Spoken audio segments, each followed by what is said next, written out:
Hi hello నమస్తే, నేను మీ anchor Shiva. Welcome to iDream media. ఈరోజు నా ముందున్న గెస్ట్ గాయత్రి గుప్తా. తనతో మాట్లాడదాం. ఎలా Hi. ఉన్నారు? Good, I'm good. How are you? నేను బాగున్నాను. And thank you so much నా పాడ్కాస్ట్కి వచ్చినందుకు. Pleasure. నేను యాక్చువల్లీ ప్రతిసారి ఇంట్రొడక్షన్లు ఇచ్చి అది ఎప్పుడు చెప్తుంటాం, అలా కాదు, డైరెక్ట్గా ఒకసారి మాట్లాడదాం, నీతోనే స్టార్ట్ చేస్తున్నాను నేను. యా, రీసెంట్గా నీ ఇన్స్టాలో రీల్స్ కానీ మీ యూట్యూబ్లో వీడియోస్ని చూస్తూనే ఉన్నా. అంటే సొసైటీకి ఏదో చెప్దామని ట్రై చేస్తున్నారు. అంటే మీరు ఫెమినిస్టా? Yes, I'm feminist. ఇప్పుడు ఈ మధ్యన లేకపోతే ఫస్ట్ నుంచున్నా?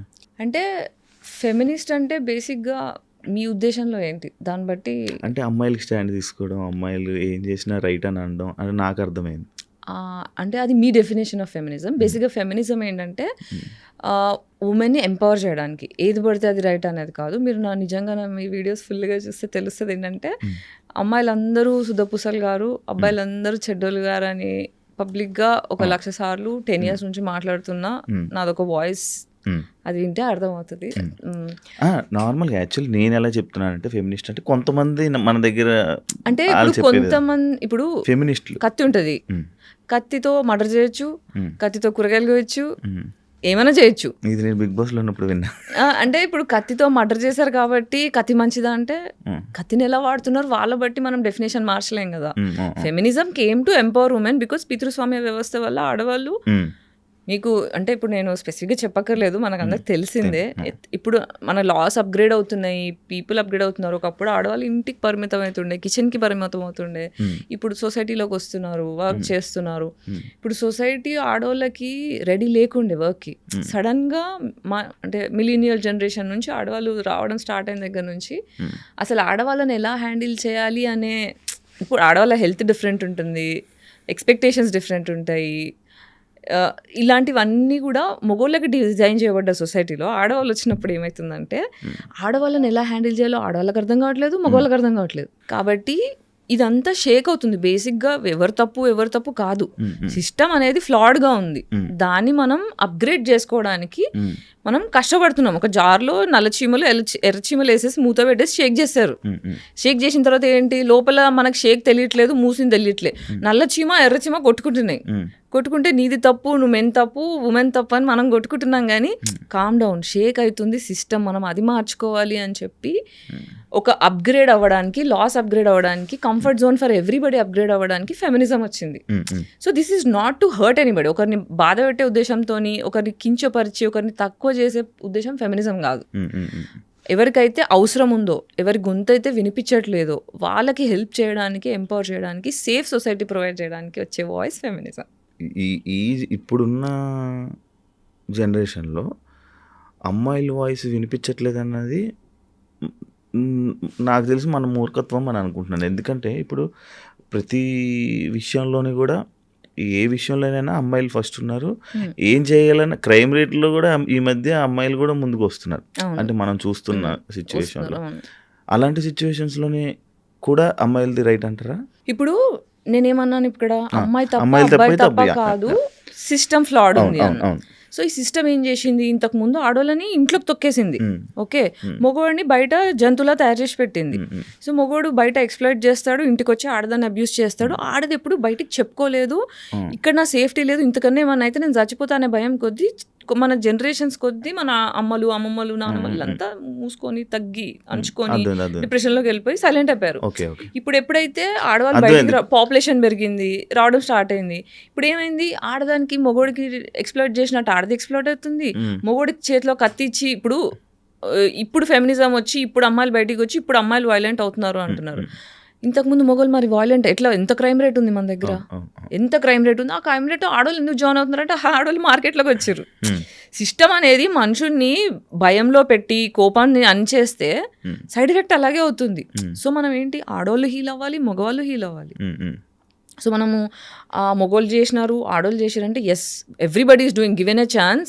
అందరికీ privilege of economy, separation of anger, ఈ రెండు కలిసినప్పుడు, పవర్ చేతికి వచ్చినప్పుడు జంతువు తయారవుతారు. ఇప్పుడు కర్చే కుక్కకి మురిగే కుక్కకి డిఫరెన్స్ చెప్తాం. ఇప్పుడు నా దగ్గర కుక్క ఉంది, ఆడు కరవడు, ఎందుకంటే వాడికి కడవాల్సిన అవసరం పడకుండా ప్రేమగా పెంచిన. అదే ఇంట్లో కొంతమంది కరిచే కుక్కలు ఉంటాయి, వాడిని కొడతారు, కట్టేస్తారు, దానివల్ల ఏమవుతుందంటే కరుస్తాయి. అది ఆడ కుక్కన మోడ కుక్కని సంబంధం లేదు. సో ప్రేమలో పెరిగిన వాళ్ళు వైలెన్స్ చేయరు.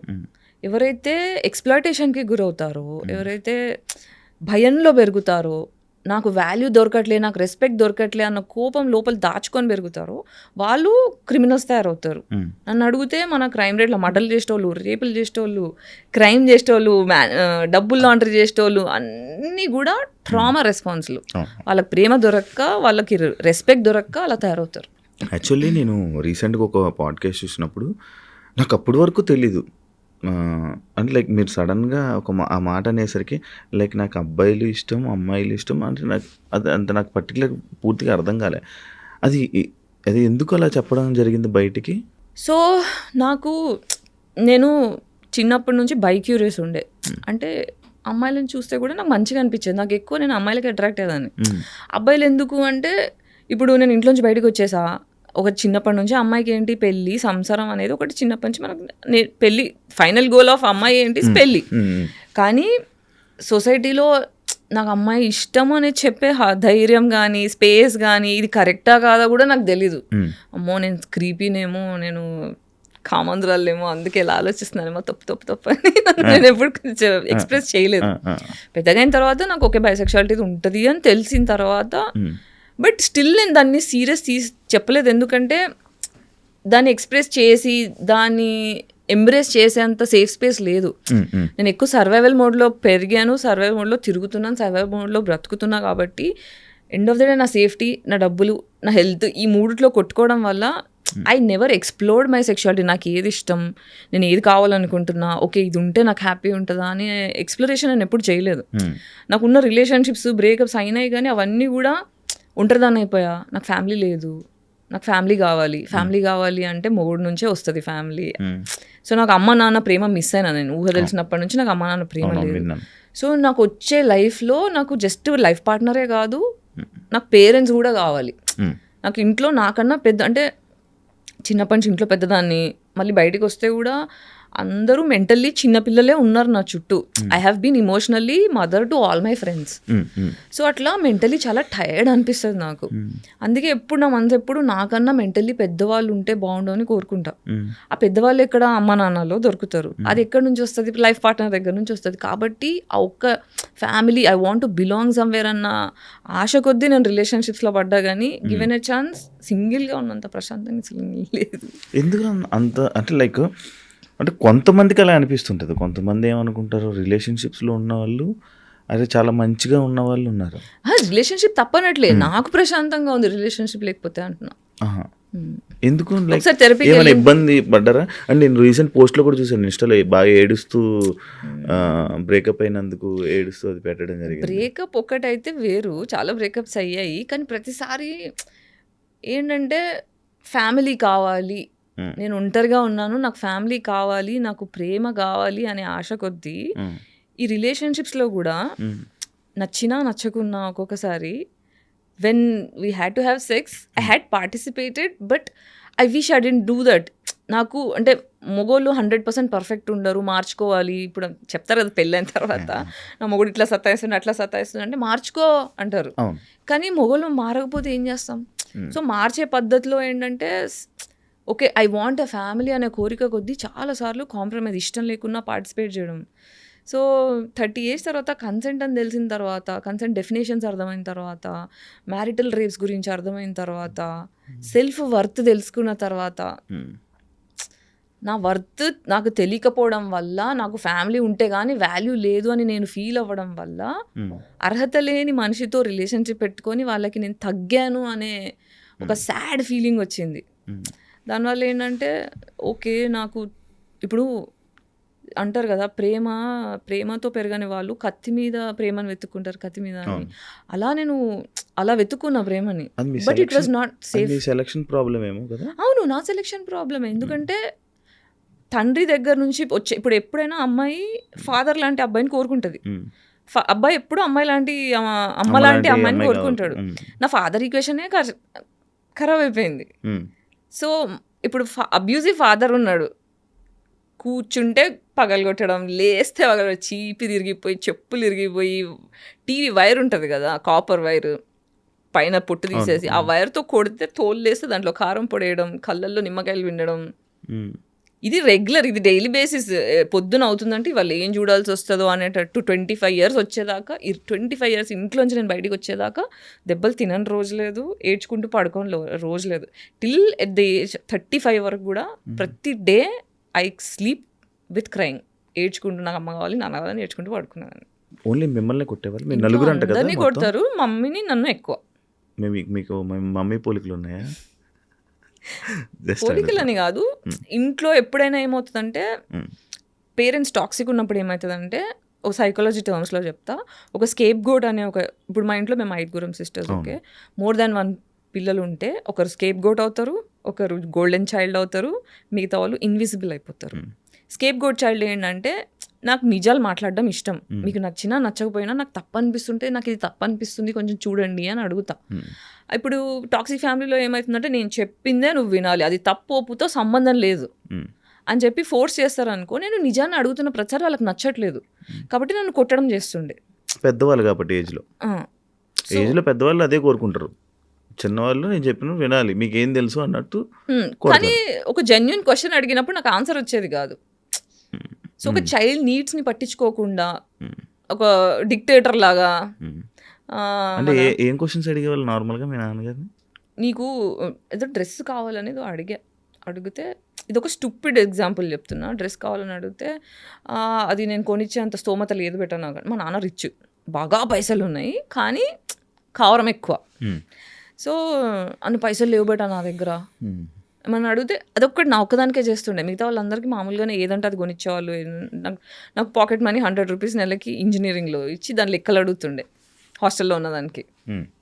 ఇట్లా చేస్తున్నావు ఎందుకు నాన్న అంటే, ఇంతమంది ఆడపిల్లల్ని పోషించాలంటే నేను ఆరిపోతా అంటే, మరి ఎందుకు కన్నా 5గురిని అని అన్నా.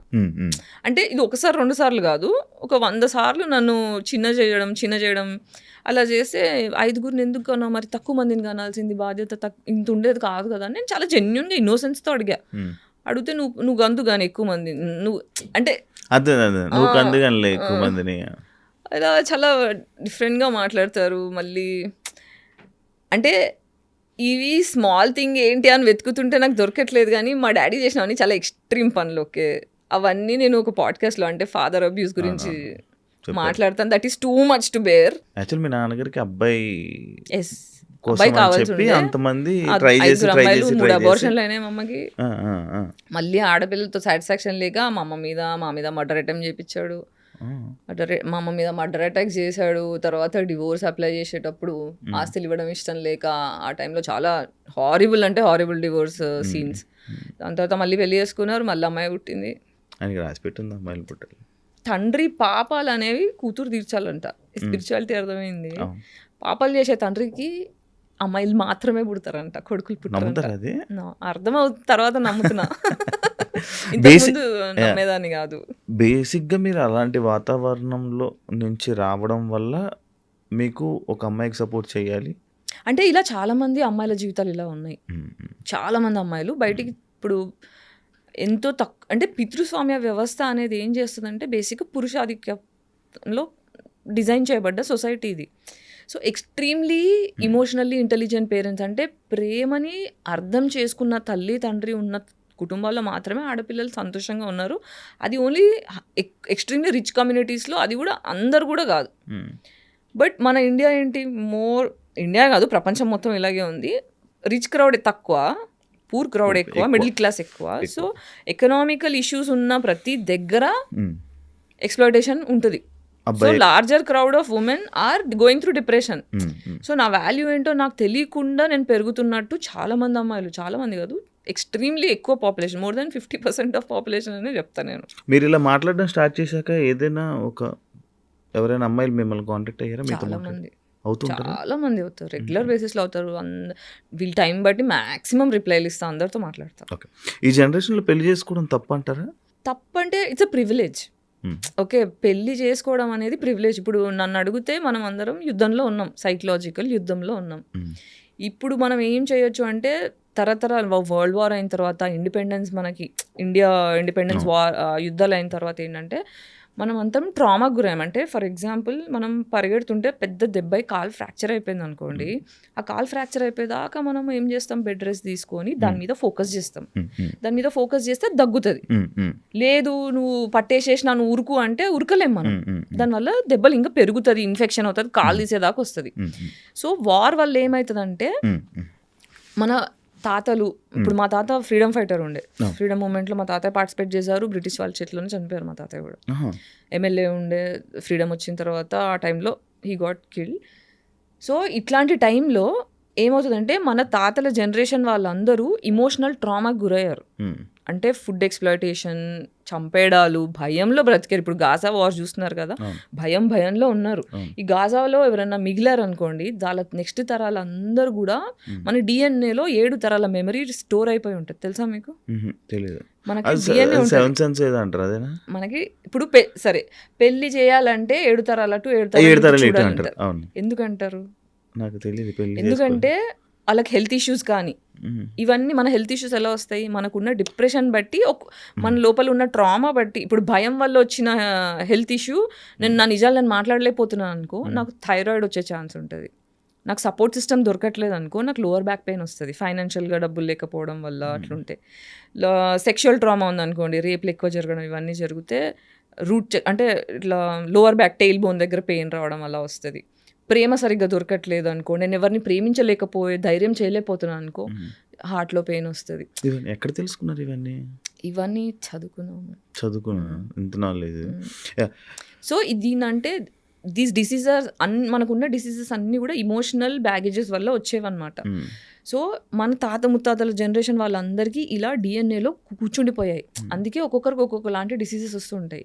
సో ఇప్పుడు ఏంటంటే మెంటల్ ట్రామా వల్ల ఫిజికల్ డిసీజెస్ వస్తున్నాయి. ఒకరినొకరు అర్థం చేసుకోలేని, ఇప్పుడు మొగోళ్ళు చంపేస్తున్నారు, క్రిమినల్స్ అవుతున్నారు, ఆడోళ్ళు క్రిమినల్స్ అవుతున్నారు. ఫస్ట్ మనం క్రైమ్ ఆపాలి అంటే నేను ఎందుకు రాక్షసుడిలా తయారవుతున్నా, నేను ఎందుకు రాక్షసిలా తయారవుతున్నా, why am I becoming man hater, why am I becoming women hater అని పాజ్ అయిపోయి ఇంట్రోస్పెక్ట్ చేసుకొని మన జనరేషన్ అంటే మన డిఎన్లో కూర్చున్న 7 తరాల జనరేషన్ వల్ల వచ్చే ఇమోషనల్ మెమరీని హీల్ చేసుకోవాలి.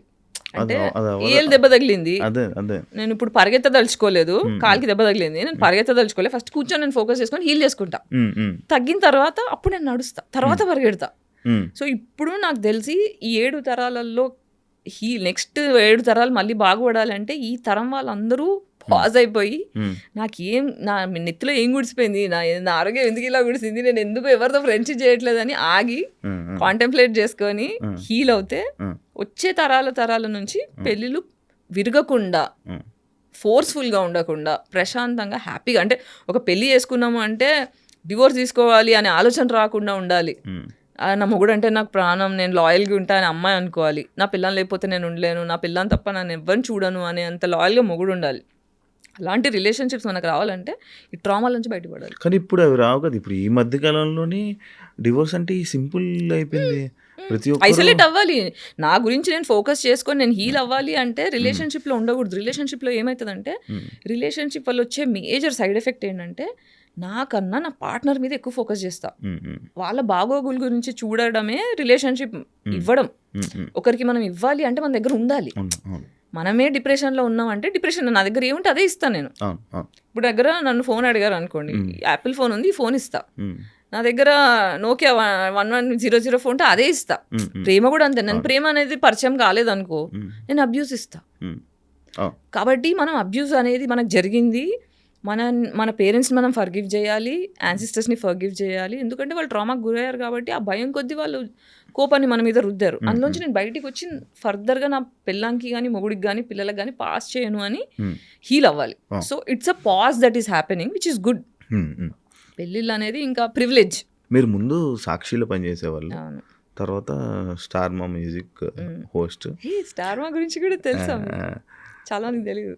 చాలా మందికి తెలియదు. అదే మా మ్యూజిక్లో చేశారు. ఫస్ట్ సాక్షి తర్వాత నుంచి మా మ్యూజిక్ వచ్చారు. మా మ్యూజిక్ నుంచే అలాగా యాక్టర్ అయిపోయారు సడన్గా. అంటే ఈ జర్నీలో ఒక దాంట్లో ఒకరి కోసం అంటే ఒక మంచి మాటలు సాక్షిలో మీరు దేని గురించి చెప్పేవాళ్ళు? ఉమెన్ గురించి సాక్షిలో బేసిక్గా నేను చాలా ఇన్నోసెంట్ ఉండే, just excitement, I want to get here అని ఎగ్జైట్మెంట్లో ఫస్ట్ నన్ను చాలా సన్నగా ఉన్నా అని చెప్పి జస్ట్ స్పేర్ యాంకర్ కింద పెట్టుకున్నారు. ఈటీకి లేదు సాక్షి అదే ఎంటర్టైన్మెంట్ దానికి. కానీ ఫస్ట్ అంతా న్యూస్కి ప్రిపేర్ చేశారు, ఎన్డీటీవీ నుంచి వచ్చి వాళ్ళు ట్రైనింగ్ ఇచ్చారు. నాకేమో న్యూస్లో ఫిట్ అవ్వను, నేను చేయనంటే నువ్వు చెయ్యి అని ఫోర్స్ చేసి చేయించారు. కానీ నాకు నచ్చట్లేదు. మెల్లగా ఎంటర్టైన్మెంట్ స్టార్ట్ అయిన తర్వాత నేను ఇక్కడ స్టార్ట్ అయిన దగ్గర నుంచి ఎవ్రీబడి స్టార్ట్ అయ్యింది, టీఆర్పీలు పెరగడం స్టార్ట్ అయినాయి. ఫస్ట్ యాడ్ నా షోకే వచ్చింది, హైయెస్ట్ టీఆర్పీ నా దానికి వచ్చింది. కాబట్టి చలో నువ్వు ఇంకా దున్నేసే అని చెప్పి 4 shows చేయడం స్టార్ట్ చేశాను. అట్లా మా మ్యూజిక్ వచ్చారు, మా మ్యూజిక్లో జర్నీ స్టార్ట్ చేశారు, ఫ్యామిలీ ఆడియన్స్ని దగ్గర అవ్వడానికి సినిమాలు ట్రై చేశారు. కానీ సడన్గా మీరు ఈ ట్రామాకి రావడానికి లైక్ ఇలా మీరు మాట్లాడడానికి మీరు ఇలా మారడానికి బిగ్ బాస్ ఒక కారణం అని చెప్పి అని అంటారు జనాలు అనుకుంటున్నారు. Bigg Boss one of the contribution. అసలు నిజంగా మీకు అది జరిగిందా లేకపోతే కాంట్రవర్సీ కోసం మీరు అలా చేశారా? అప్పుడు నేను అసలు ఆ విషయం తీయదలుచుకోలేదు, లైట్ తీసుకొని నా పని నేను చేసుకుంటున్నా. చాలా తిట్టుకున్నా, నా టైం వేస్ట్ చేశారు, నా ప్రాజెక్ట్ ఖరాబ్ అయినాయి, 15 సినిమాల దాకా వదిలేసి అప్పుడే ఫేమస్ అయ్యా, ఎన్ని ప్రాజెక్ట్స్ వస్తాయి. లేదు నేను వేరే మళ్ళీ చెప్పకూడదు, బిగ్ బాస్ అని ఎవరు చెప్పకూడదు, చెప్పకుండా అన్ని క్యాన్సిల్ చేసుకుంటూ కూర్చున్నా. 3 నెలలు వెయిట్ చేయించి ఇంకో 10 రోజులు ఉందనగా మీరు ఉండొచ్చు ఉండకపోవచ్చు అంటే నాకు మీటింగ్ కావాలని వెళ్ళి మాటల్లో కూర్చుంటే వాళ్ళు పట్టించుకోలేదు. దిస్ ఈజ్ సెల్ఫ్ రెస్పెక్ట్కి లేదా అంటే నేను మనిషిని కాదా, నాకు వాల్యూ లేదా, నా టైం ప్రెషర్స్ కాదా? మీరు ఎంత పెద్దోళ్ళు అయితే నేను మరి పురుగుని కాదు కదా. I have my identity, I'm living, నేను కష్టపడి బతుకుతున్న మనిషిని, నేను ఎవరిని ఎక్స్ప్లాయిట్ చేయని మనిషిని, నాకు ఎందుకు ఇట్లా డిస్రెస్పెక్ట్ చేయాలని అకౌంటబిలిటీ కోసం మాటకి వెళ్తే పట్టించుకోలే. రిసెప్షన్లో కూర్చోబెట్టారు, పొద్దున్న సాయంత్రం దాకా పంపించేశారు. ఇలా కాదు అని నా ఫ్రెండ్స్ని ఎంక్వైరీ చేసి, నా సర్కిల్లో ఎంక్వైరీ చేసి నంబర్ తీసుకొని ఆయన అడిగా, బ్రో ఏంటి ఇట్లా ఉంది అంటే పార్క్లో కలుసు అంటే అక్కడ కలిస్తే మరి ఇప్పుడు నన్ను ఇంప్రెస్ చేసుకోవాలి కదా గాయత్రి, నేను నీకెందుకు చేయాలి, చాలామంది ఉన్నారు రావడానికి, నీకే ఎందుకు చేయాలి అంటే ఈ మాట 3 నెలల ముందు చెప్పుంటే నేను లైట్ తీసుకునేదాన్ని. నా టైం వేస్ట్ చేశారు కదా, దానికి అకౌంటబిలిటీ ఏంటి అంటే చూద్దాం, నేను కూడా హ్యాపీ అవ్వాలి కదా, నేను కూడా ఆలోచించాలి కదా, మన ఉంటే చెప్తా అన్నారు. అని చెప్పేసి వచ్చేసా, లైట్ తీసుకున్నా. దాని తర్వాత మాట్లాడడం స్టార్ట్ చేసిందా. అప్పుడు అరే ఇప్పుడు నేను ఇన్నేళ్ల నుంచి మీటు గురించి దాని గురించి చాలా మాట్లాడాను, నా కోసం ఎవ్వరూ నిల్చోలేదు. It was all alone fight.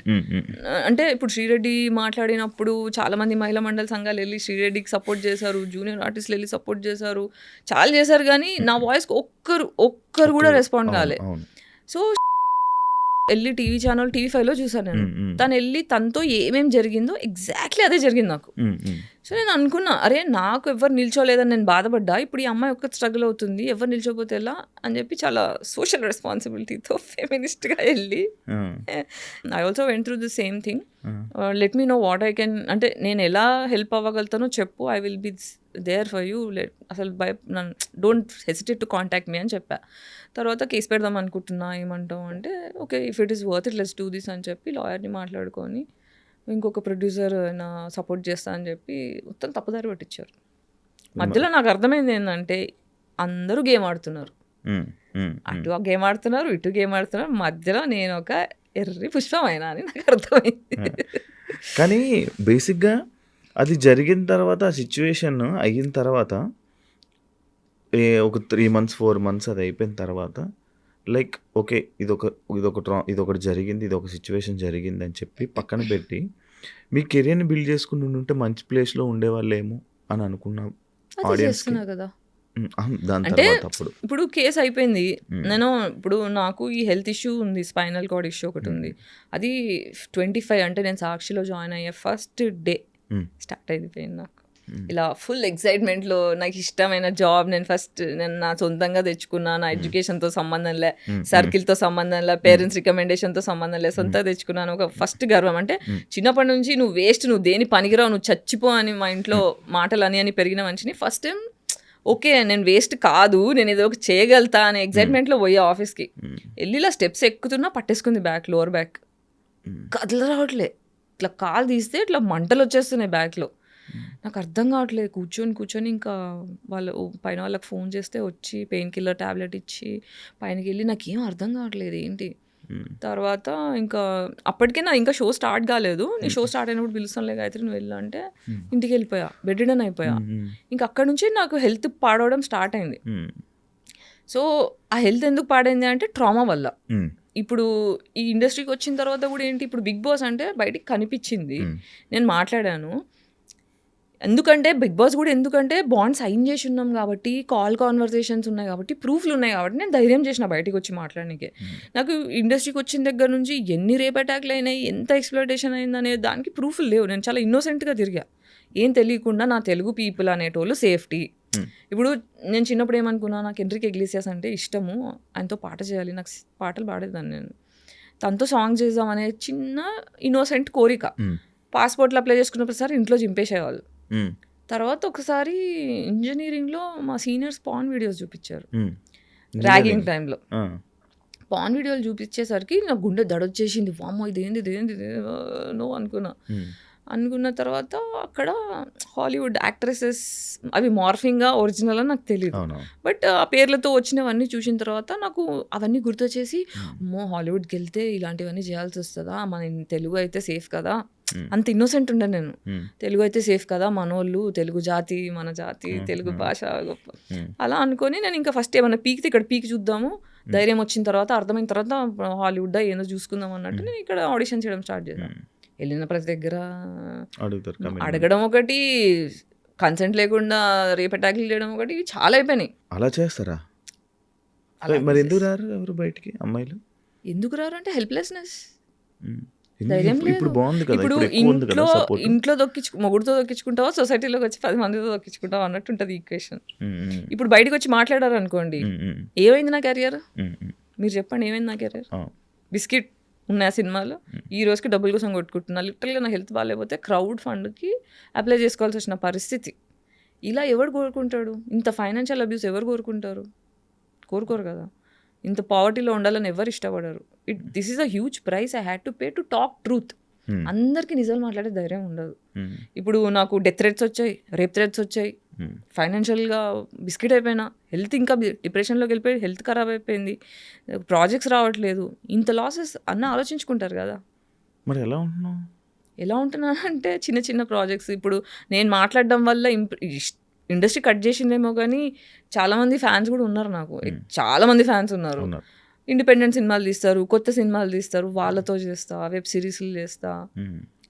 కొన్నిసార్లు మా మమ్మీ కొన్ని డబ్బులు పంపించేది, ఫ్రెండ్స్ పంపిస్తారు. యూఎస్లో నాకు చాలా మంది ఫ్రెండ్స్ ఉన్నారు, స్కూల్ ఫ్రెండ్స్, రిలేటివ్స్. అవును, మీ అమ్మగారు సిస్టర్ గారు కూడా యూఎస్లో ఉన్నారని విన్నా. అంటే మేము 5 సిస్టర్స్, 2 ఇక్కడ ఉంటాం, మిగతా 3 మా అమ్మ యూఎస్లో. అక్కడ మంచి ఆఫీసర్ అంట కదా మీ సిస్టర్? ఏ సిస్టర్? మీ చెల్లి. 4వ చెల్లి ఆర్మీ ఆఫీసర్ కదా, విన్నా. మంచి సెటిల్ అంట కదా అక్కడ, అప్పుడు మంచి సెటిల్ అంట కదా. మరి నీకు సపోర్ట్, మరి మీరు కూడా వెళ్ళిపోతే బాగుండేది కదా అక్కడికి. వెళ్ళిపోతే బాగుండేదంటే ఆనెస్ట్గా చెప్పాలంటే డిస్ఫంక్షనల్ ఫ్యామిలీలో ఏమవుతుందంటే పేరెంట్స్ ఏం చేస్తారు, ఒకరిని అబ్యూస్ చేస్తారు, ఒకరిని నెత్తి మీద పెట్టుకుంటారు, మిగతా వాళ్ళు చెప్పే కదా గోల్డెన్ చైల్డ్, నేను స్కేప్ గోట్ చైల్డ్, ఇంకో చెల్లి గోల్డెన్ చైల్డ్. అంటే నేను చెప్పినట్టు నువ్వు వినకపోతే ఇలా బగలు కొడతా, చెప్పింది వింటే ఇలా నెత్తి మీద పెట్టుకుంటా అని 2 ఎగ్జాంపుల్స్ క్రియేట్ చేశారు. ఇక మిగతా 3 ఏంటి, అమ్మ బాబాయ్ అని సైలెంట్ అయిపోతారు. దానివల్ల ఏమవుతుందంటే ఇంకా ట్రయాంగులేషన్ అంటారు సైకాలజీలో. ట్రయాంగులేషన్ అంటే వీళ్ళకి చాడి చెప్పడం, వీళ్ళ మీద ఇది మంచిది కాదు అని దీంతో గాసిప్ చేయడం, ఇది మంచిది కాదని ఇంకో చెల్లితో గాసిప్ చేయడం, అన్ని పర్సనల్గా చేస్తుంటారు. దానివల్ల ఏమవుతుందంటే మా సిస్టర్స్ మధ్యలో కూడా ఫ్రెండ్షిప్ అనేది చిన్నప్పటి నుంచి ఎస్టాబ్లిష్ అవ్వలేదు. సో ప్రేమ అనేది నేర్పించలే, ఓన్లీ విషయం పెట్టి నేర్పించారు. కాబట్టి ఎవరి కోసం ఎవరు లేకుండా అయిపోయింది. ఇప్పుడు మా చిన్న చెల్లి నేను బాండ్ అవుతున్నాం, ఇప్పుడు మాట్లాడుకుంటున్నాం, సైకాలజీ మాట్లాడుకుంటున్నాము, అర్థం చేసుకుంటున్నాము. ఓకే ఎందుకా అని ఇప్పుడు చిన్న చెల్లి కొంచెం దగ్గర అవుతుంది. ఓకే, ఇప్పుడు మంచిగా ఉంటున్నా. యాక్చువల్లీ నేను ఎవరినైనా యాక్ట్రెస్ని కానీ ఎవరినైనా ఇంటర్వ్యూ చేసేటప్పుడు నార్మల్గా కమిట్మెంట్ అలాంటి ఇష్యూ మీకు వచ్చిందా అని అడుగుతాను ప్రతిసారి. ఎవరు వచ్చినా నేను అడిగే ఒక క్వశ్చన్ అయితే ఇది పక్కా ఉంటుంది. కానీ నేను మిమ్మల్ని అడుగుతున్నా, మీరు ఎప్పుడైనా కమిట్మెంట్గా వెళ్ళారా సినిమా ఆఫర్ కోసం? సినిమా ఆఫర్ కోసం వెళ్ళలేదు, బట్ ఒక రీసెంట్లీ ఒక అసలు కమిట్మెంట్ ఇచ్చే అమ్మాయిలతోని ఎలా ఎంపథైజ్ అవ్వాలి అని ఆలోచించి ఒక్క డైరెక్టర్తో నేను మాట్లాడడం స్టార్ట్ చేసా. ఎంత అబ్యూజివ్గా అనిపించింది అంటే వామిటింగ్ వచ్చింది నాకు. తర్వాత ఇంకా ఆస్కారం వద్దు, నాట్ ఇంట్రెస్ట్. నాకు ప్రొడ్యూస్ చేయడానికి రెడీ ఉండే నా స్టోరీకి.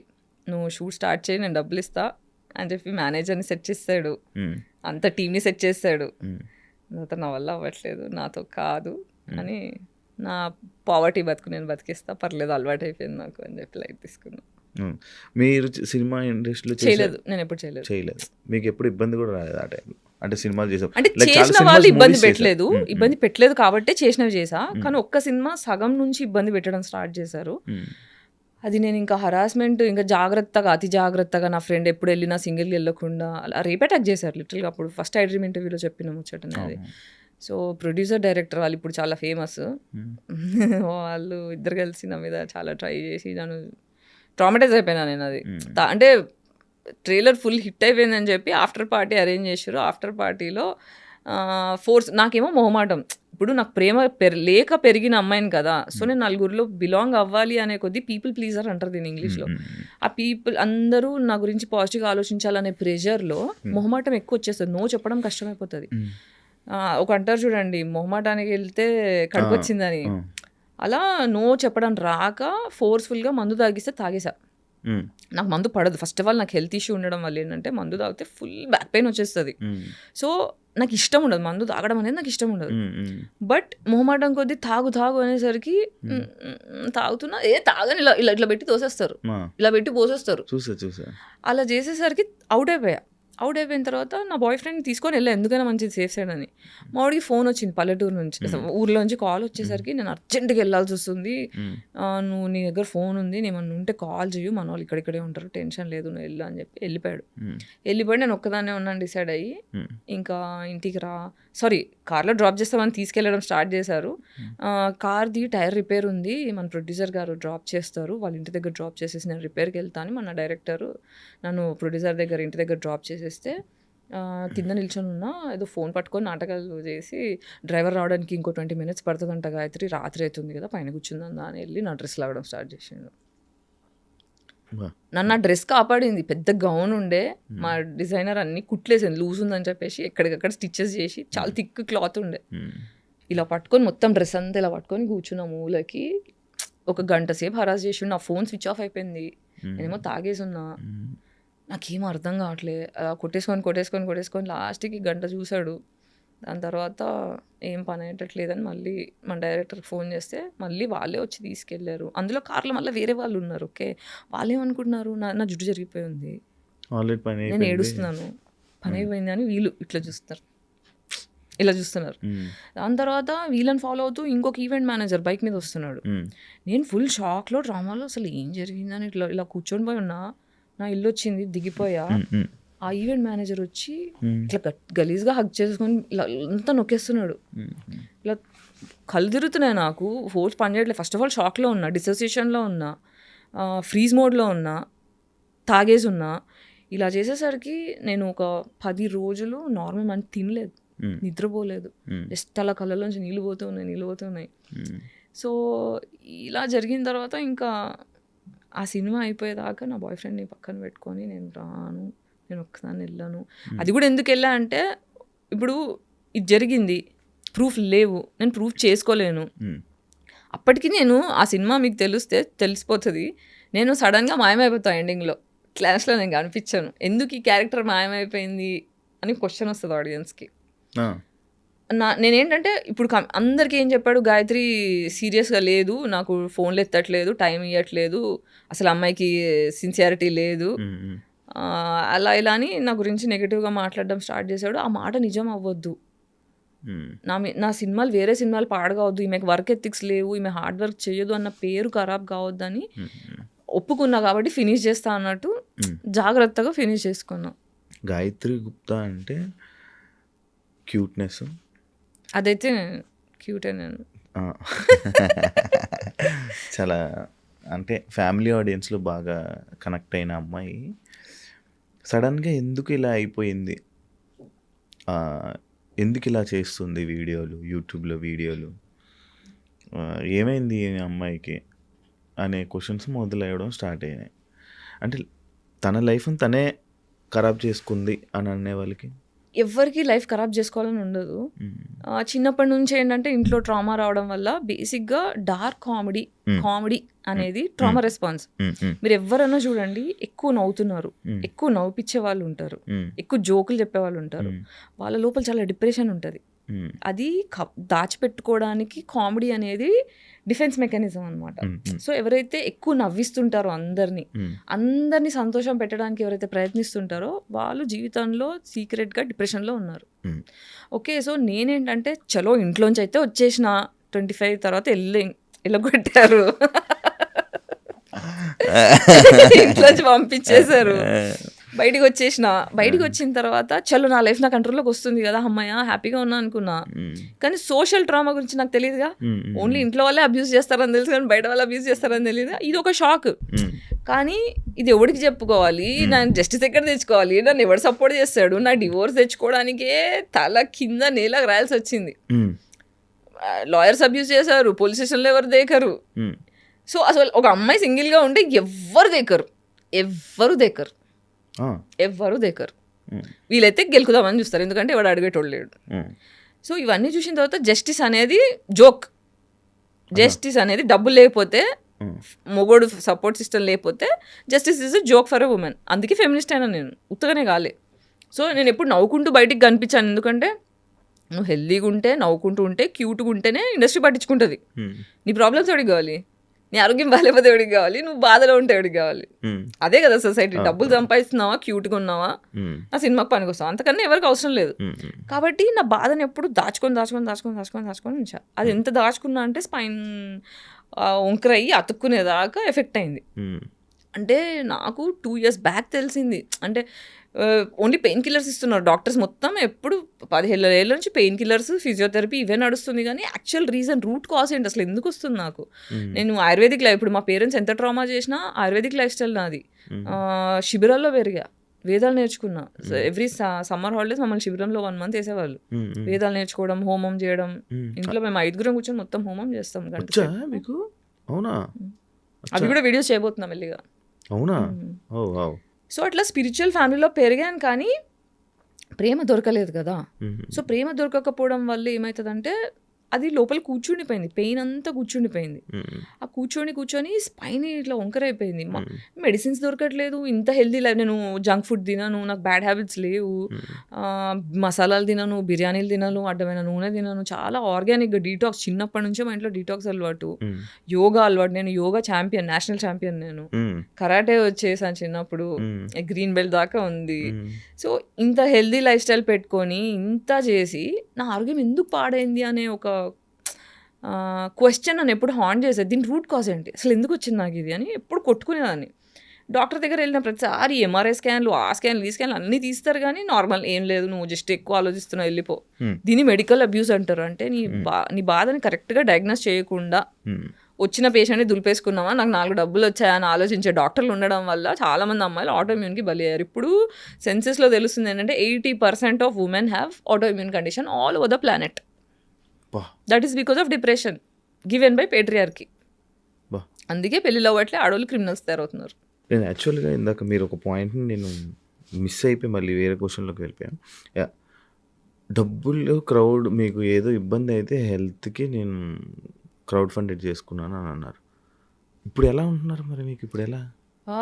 ఇప్పుడు క్రౌడ్ ఫండింగ్ చేసినప్పుడు కూడా నాకు ఒక 15 లక్షలు అట్లా అవసరం ఉండే. క్రౌడ్ ఫండింగ్లో ఎంత 2 lakhs ఏమో వచ్చాయి. అందులోంచి కొంచెం మంచి పర్సంటేజే ఆ క్రౌడ్ ఫండ్ వెబ్సైట్ వాళ్ళు తీసేసుకున్నారు. ఆ ప్రమోషన్, ఈ ప్రమోషన్ అని చాలా బాధేసింది. దాని తర్వాత బాగా ఆలోచిస్తే ఒక్క phone call can change my life, ఒక్క phone call can change my life అని అనుకున్నా. సరే క్రౌడ్ ఫండ్కి హెల్ప్ అవుతుంది, ఐ డ్రీమ్కి వచ్చి ఇక్కడ ఇంటర్వ్యూ చేసా, 2-3 ఇంటర్వ్యూస్ చేసా, so that people will know, they will give money. But కొన్ని వచ్చాయి, స్కూల్ ఫ్రెండ్స్ కొంతమంది, ఫ్యాన్స్ కొంతమంది, ఎంత వేస్తారు. అలా ఒక 2 lakhs దాకా అయింది. బట్ ఒకసారి ట్రై చేద్దామని సందీప్ రెడ్డి వంగ ఫ్రెండ్ అనమాట నాకు. ఫిదా టైంలో యాక్టింగ్ చాలా బాగా చేసామని ఫేస్బుక్లో నాకు మెసేజ్ పెట్టి నంబర్ షేర్ చేసుకొని అట్లా పరిచయం అయ్యారు. సో సందీప్కి మెసేజ్ చేసా, పెద్దది ఒక మెసేజ్ పెట్టా, సందీప్ ఇలా ఉంది నా పరిస్థితి, నాకు అర్థం కావట్లేదు ఏం చేయాలో, I really need some help, నాకు ఇన్ని డబ్బులు అవసరం ఉన్నాయి, కనీసం నాకు ఒక 50% ఆఫ్ మనీ వచ్చినా I can start my treatment. నేను బెడ్ రిడన్ అయిపోయి ఉన్నా, 1 year అవుతుంది, ఏం లేదు, మా ఓనర్కి డబ్బులు కట్టుకోలేదు, ఖాళీ చేయమంటున్నాడు.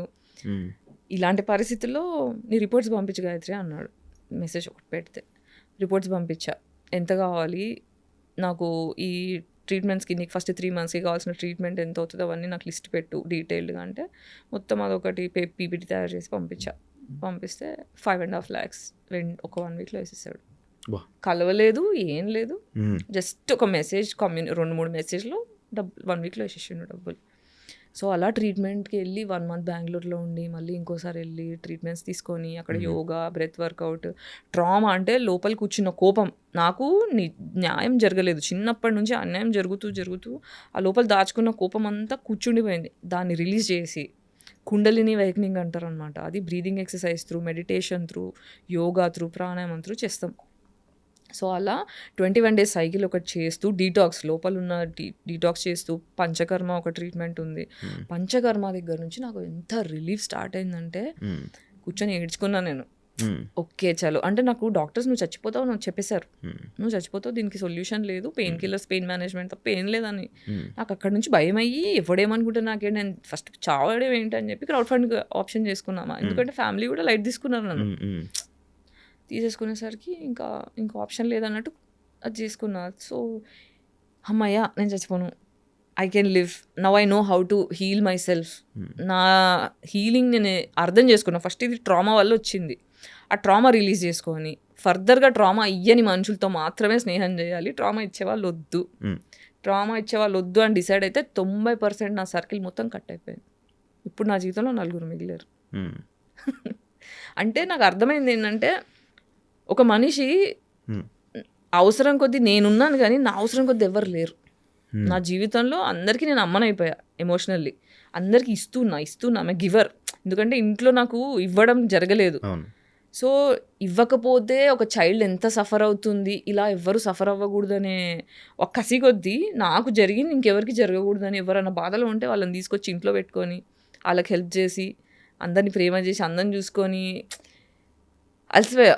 ఇప్పుడు ఈ లాస్ట్ కుండలిని అవేక్నింగ్ అయిన తర్వాత, ట్రీట్మెంట్స్ అయిన తర్వాత కొంచెం స్పిరిచువల్ జర్నీ స్టార్ట్ అయింది. నాకు దేవుడు పరిచయం అయ్యాడు.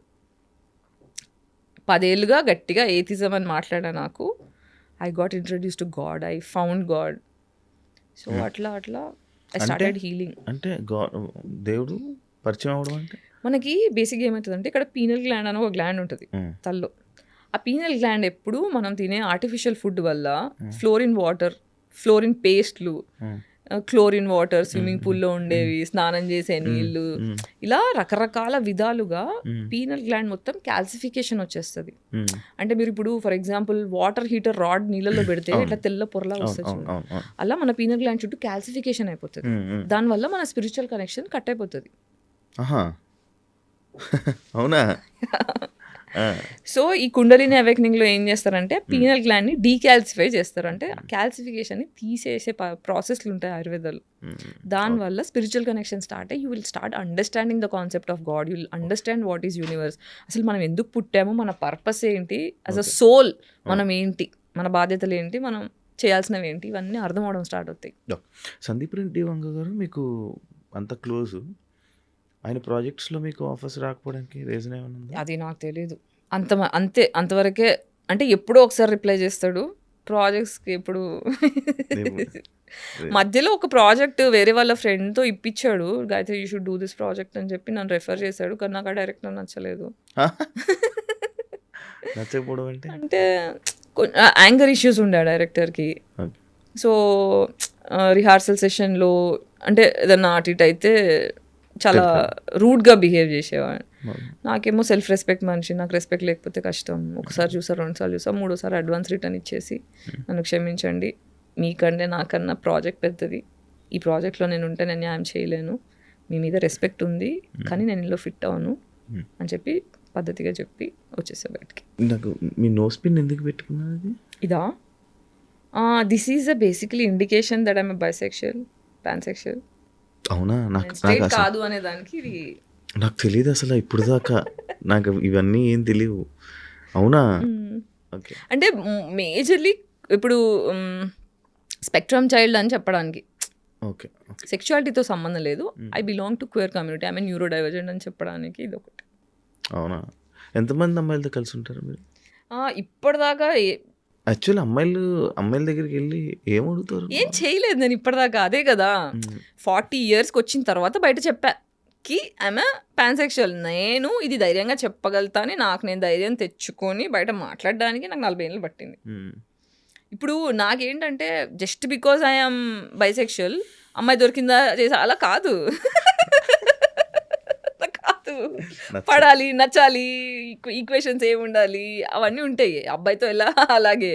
కానీ అంత ఇంప్రెసివ్ అయిన అమ్మాయిలు కూడా దొరకలేదు నా జీవితంలో. అబ్బాయిలతో నేను ఎంత ట్రామా గురయ్యానో అమ్మాయిలతో కూడా అంత ట్రామా గురయ్యా. కాబట్టి నన్ను అంటే నేను తొందరగా ఇంప్రెస్ అవ్వలేను, అట్లా కష్టపడాలి. ఇష్టమైన అబ్బాయిలు అంటే లవ్ చేస్తున్నారు నార్మల్గా బేసిక్ ఇప్పుడున్న జనరేషన్ లవ్ అంటే కలవడం కోసమే. ఎలా కలవడం అంటే ఫిజికల్గా కలవడం కోసమే. అదే నేను ఎప్పుడు చేయలేదా వచ్చినాను. అయితే నార్మల్గా లవ్ అని అంటే సెక్స్ కోసం లేకపోతే దాని కలుస్తూ ఉంటారు. ఇప్పుడు సంభోగం. ఇప్పుడు మ్యాక్స్ లవ్ అంతా ఇలాగే ఉండడానికి రీజన్ ఏమైనా ఉందనుకుంటున్నా? Trauma response. Hyper sexuality is trauma response. చెప్తా దానికి ఎలాగో ఎక్స్ప్లెనేషన్ ఇస్తా. బాడీకి జనరల్గా మనం సేఫ్ అని ఫీల్ అవ్వడానికి డైలీ 8 నుంచి 12 హగ్స్ కావాలి.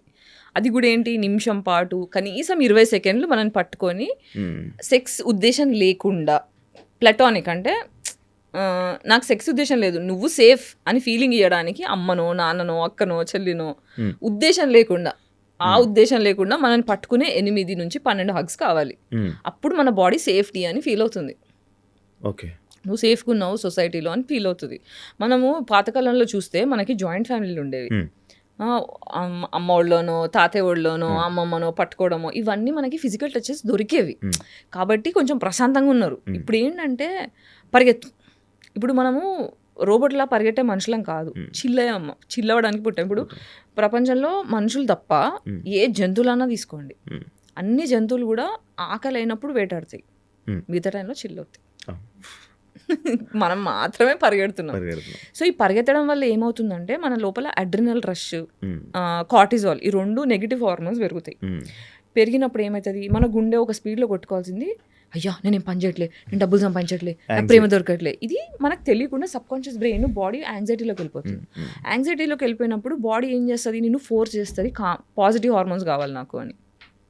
పాజిటివ్ హార్మోన్స్ కావాలంటే ఆర్గాజం కాగానే ఏమవుతుంది, ఆహా అనిపిస్తుంది. So that is the dopamine hit. So నీకు చేసిన ప్రతిసారి you are feeling better and you are getting physical touch. Okay, ఆ ఫిజికల్ టచ్, ఓహో బాడీ ఏం డిసైడ్, సబ్ కాన్షియస్ బ్రెయిన్ ఏం డిసైడ్ అవుతుంది అంటే, ఓహో ఇలా నిన్ను హార్నీ చేసేసి నిన్ను కామం పెంచేస్తే నువ్వు ఒక మనిషిని దగ్గర తెచ్చుకుంటున్నావు, అప్పుడే నాకు టచ్ దొరుకుతుంది, కాబట్టి నేను హార్నీ చేసేస్తా, నువ్వు సచ్చినట్టు దానికోసమన్నా ఒక మనిషిని తెచ్చి ముట్టుకునేలా చేస్తావు అని బాడీ హైపర్ సెక్షువల్ అయిపోతుంది. ఇన్నున్నాయమ్మా. ఇది మామూలుగా నాకు నా పర్సనల్ డౌట్, పెళ్లి చేసుకుంటా నేనా? యా, అంటే కరెక్ట్ పర్సన్ దొరికితే ఫస్ట్ షూర్. ఎవరైనా ఏమైనా ప్రపోజల్ కానీ ప్రపోజల్స్ వస్తూనే ఉంటాయి, కానీ నేను సేఫ్గా, ఐ మీన్ ఎట్లా అంటే ఇమోషనల్లీ ఇంటెలిజెంట్ మనిషి కావాలి లైఫ్లో. ఇప్పుడు ఏమవుతుందంటే, ఇప్పుడు నన్ను టాంబాయ్ అంటారు, నన్ను మొగోడిలాగా అంటారు, మ్యాస్క్యులిన్ అంటారు. లేదా ఇప్పుడు నాకు అమ్మాయి వచ్చినా అబ్బాయి వచ్చినా ఇప్పుడు నాకు ఎలాంటి మనిషి కావాలి అంటే, నేను పెద్ద మనిషి అంటే అందరి జీవితంలో అమ్మని అయిపోయాను చెప్పా కదా, నాకు ఆ బాధ్యత అలసిపోయా. ఓకే, నేను చిన్న పిల్లని అవ్వగలుగుతా అనే ఒక కాన్ఫిడెన్స్ నాకు వచ్చినప్పుడు, అనే ప్రూఫ్ దొరికినప్పుడు ప్రాబబ్లీ ఐ కెన్ థింక్. మీరు సొసైటీ కోసం ఆలోచించి సొసైటీ కోసం మాట్లాడుతున్నారు అంతే కదా, మిమ్మల్ని సొసైటీ యాక్సెప్ట్ చేస్తుందని అనుకుంటున్నారు? సంబంధం లేదు. ఎందుకు? హీరోలు ఎప్పుడు సొసైటీ పీపుల్ ప్లీజర్లు కాదు హీరోలు. ఆ సొసైటీ నాకు లాభం వచ్చినా లేకున్నా నా వల్ల సొసైటీ బాగుపడుతుందని డిసైడ్ చేసుకునేటోడే ఫ్రీడమ్ ఫైటర్ అయ్యిండు. భగత్ సింగ్ అయినా ఎవరైనా సరే, ప్రాణం పోతుందని తెలుసు, రిస్క్ ఉందని తెలుసు, దీనివల్ల నన్ను గుర్తిస్తాడా గుర్తించరా అని పట్టించుకోరు. నా వల్ల బాగుపడుతుంది దేశం, నేను బలైనా సరే, నాకు కష్టం వచ్చినా సరే, నేను సఫర్ అయినా సరే, నేను చేసే పని వల్ల నలుగురు బాగుపడతారు అని అర్థం చేసుకున్నోడు హీరో అవుతాడు. ఈ సొసైటీలో మీ ఫ్యామిలీ కూడా ఉంది. మీ ఫ్యామిలీ యాక్సెప్ట్ చేస్తుందా మిమ్మల్ని? సంబంధం లేదు నాకు. నన్ను ఎవరు యాక్సెప్ట్ చేయాలని నా సంబంధం నాకు లేదు. నన్ను నేను యాక్సెప్ట్ చేసుకున్నాను, అది నాకు ఇంపార్టెంట్. నా కుక్ యాక్సెప్ట్ చేసింది, నాకు అది చాలు. సడన్గా మీరేంటి సందీప్ రెడ్డి మంగళ మాట్లాడతా? నేను ఎప్పుడు ఇట్లానే మాట్లాడా, నార్మల్గా జస్ట్ కంపేర్. ఫేమస్ అయింది అందుకే కదా. బేసికలీ మీ యూట్యూబ్ ఛానల్ ఎలా రన్ అవుతుంది? బాగానే అది పోతుంది. ఒక పార్ట్ ఆఫ్ రెవెన్యూ కోసమేనా మీరు స్టార్ట్ చేసి? పార్ట్ ఆఫ్ రెవెన్యూ అంటే ఇప్పుడు నేను ట్రీట్మెంట్ అంతా అయ్యి చలో నేను కొంచెం మెల్లిమెల్లిగా వర్క్ చేద్దాము అని స్టార్ట్ చేసి మొత్తం అన్ని ఛానల్స్ తిరిగా, టీవీ ఛానల్స్ తిరిగా, న్యూస్ ఛానల్స్ తిరిగా, యూట్యూబ్ ఛానల్స్ తిరిగా, మూవీ ఆఫీస్లో అందరినీ కాంటాక్ట్ అయ్యా. నాకు అర్థమైందంటే nobody wants to work with me, nobody wants to work with me. నా ఇంటర్వ్యూలు కావాలి, నా కంటెంట్ కావాలి, కానీ నాకు ఆదాయం ఇచ్చే ఇంట్రెస్ట్ ఎవరికి లేదు. ఇది నాకు అర్థమైపోయింది. సో నేనే గొడవాలి.